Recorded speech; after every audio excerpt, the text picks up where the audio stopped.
मरासिल आने के कोई 1 या 2 दिन बाद मेरी नज़र से वो गुजरता है मरासला, और जब मेरे इल्म में आता है तो मैं अपनी तशवीश का इजहार करता हूँ और वज़ीर आज़म से उनको आगाह करता हूँ कि ये एक चीज़ आई है जो काबिल गौर है और मुझे उस पर तशवीश है।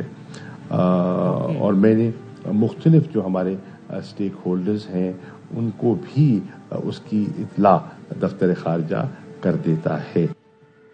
और फिर शाह महमूद कुरैशी साहब ने ही जून के महीने में एक और बयान दिया साइफर से मुताल्लिक। देखिए वो बयान क्या था।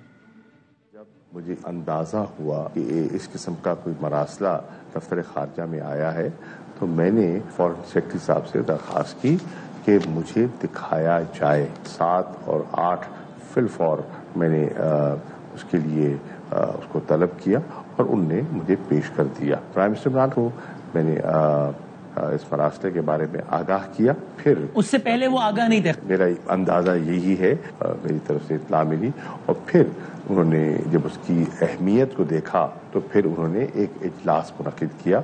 उस मुलाकात में ये फैसला हुआ जिसका भी हमने तज़किरा किया कि डिमार्च किया जाए, नेशनल उसमें फैसला हुआ के इजलास में ये फैसला हुआ कि और फिर अगर सुना सके तो भी सुना दें कि कामरा के इवेंट के हवाले से भी हमने सवाल किया। सवाल ये था, उसका जवाब सुनाइएगा, कि हमने पूछा कि वो तो फौजी क़यादत तो ये कह रही कि कामरा में हमने बताया था चेयरमैन पीटीआई को। इस पर कुरैशी साहब ने क्या जवाब दिया, अगर वो सुना सके तो भी चलाइएगा, उनकी ऑडियो चलाइएगा।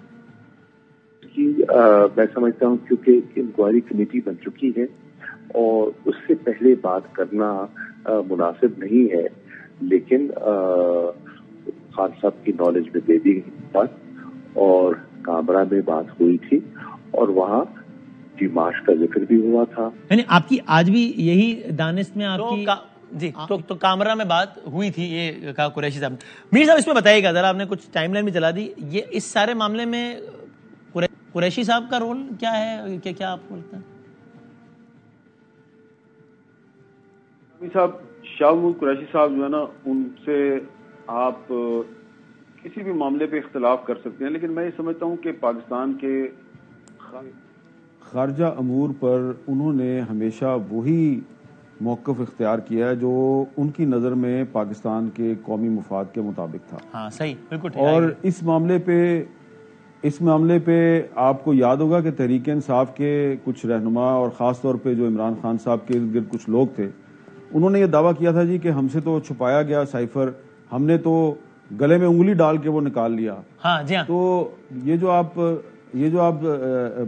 2-3 दफा आपने जिक्र किया है कि फौजी क़यादत कहती है कि हमने तो कामरा में खुद इमरान खान साहब को बताया था, तो ये बिल्कुल ये बात जो है ये मैंने भी खुद बराह रास्त जनरल कमर जावेद बाजवा की जुबान से सुनी है। उन्होंने कहा जी कि मैंने खुद इमरान खान साहब जो है वहाँ पे असद उमर साहब की मौजूदगी में उनको ये हमने साइफर के बारे में बताया था।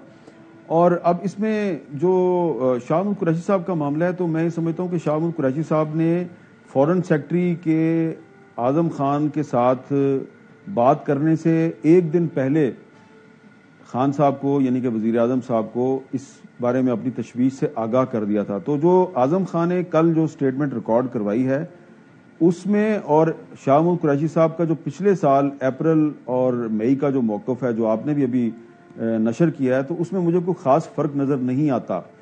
इसके अलावा भी मैं समझता हूँ कि शाह महमूद कुरैशी साहब को ऐसे आदमी नहीं थे कि जो यस मैन थे। बहुत से मामलात पे उन्होंने इमरान खान साहब के सामने वो बात की जो कि उनको पता था कि शायद ये इमरान खान साहब को पसंद नहीं आएगी, तो उन्होंने दो टोक अंदाज में बात की। लेकिन ये तो मेरी उनके बारे में एक ज़ाती राय है कि वो बतौर वज़ीर ख़ारजा उन्होंने पाकिस्तान के नेशनल इंटरेस्ट को बड़े अच्छे तरीके से वॉच करने की कोशिश की। लेकिन मेरी जो इन्फॉर्मेशन है, इन्फॉर्मेशन मेरी जो है वो ये है कि इस मामले में आज़म खान साहब का बयान रिकॉर्ड करवाने के बाद और कुछ और भी इस सिलसिले में FIA जो है वो लोगों के साथ बातचीत करी है। तो मेरी इन्फॉर्मेशन ये है कि शाह महमूद कुरैशी साहब को भी न सिर्फ शामिल तफ्तीश किया जाएगा बल्कि हो सकता है कि उनको हिरासत में भी ले लिया जाए।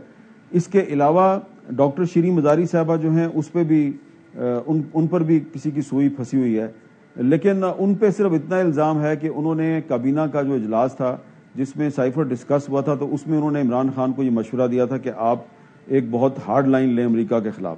لیکن یہ ان کی ایک ذاتی رائے ہے. لیکن کیونکہ شاہ محمود قریشی صاحب وزیر خارجہ تھے اور اب الزام یہ لگایا جا رہا ہے کہ سائفر تو ایک حقیقت تھا، لیکن کیونکہ بطور وزیر اعظم اور ایک ایٹمی طاقت کے وزیر اعظم کے طور پہ ان سے سائفر مس پلیس ہو گیا، اور یہ سائفر بھی وہ تھا جو سیکرٹری خارجہ نے بھیجا تھا وزیر اعظم صاحب کو، تو اس کے مس پلیس ہونے میں اور اس کے گم ہو جانے میں اور اس کو سیاسی مقاصد کے لیے استعمال کرنے کے معاملے میں شاہ محمود قریشی صاحب بھی اتنے ہی ذمہ دار ہیں جتنے کہ اس وقت کے وزیر اعظم تھے. تو میری اطلاع یہی ہے کہ وہ شامل تفتیش بھی ہوں گے اور ان کو حراست میں بھی لیا جا سکتا ہے.